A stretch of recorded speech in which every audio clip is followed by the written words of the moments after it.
Corruption in an economy and in public office causes poverty because it causes people who are powerful in positions of power to exercise that power for their own interests against the benefit of the nation.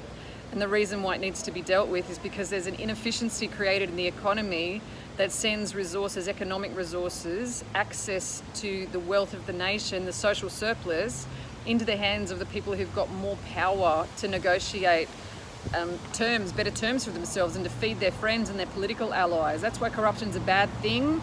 It's an inefficiency in the economy, and it favours the strong over the weak, and it leaves people in poverty. So all around the African nations, developing nations, where poverty and corruption are endemic, inefficiencies are in their economy as well. So that's what's really going on now. Trump and Musk are trying to expose and eliminate inefficiencies, waste, and crime and corruption, which is a collusion between private interests and the state, redirecting public resources rather than to the needs of the nation to maximize productivity and to maximize the efficient distribution of resources, is enriching a few people who are colluding with the state through corrupt process.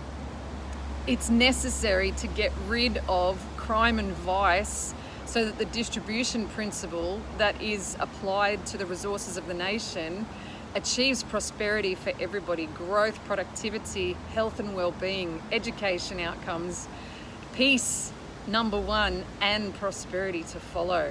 Without that, there are vested interests that are driving your economy toward your ruin and their wealth. That's what's going on. The wealth being taken to the top and not being returned for it to be used well at the bottom of the economy, in the grassroots. So the poor are being robbed so the rich can lavish themselves in public office and in the private domain as well in excess. It's a sodomite culture, and that is what is being torn apart now. Don't cry over that. Cry over what you can't see. That's what's coming. That's what they're trying to save you from. Amen.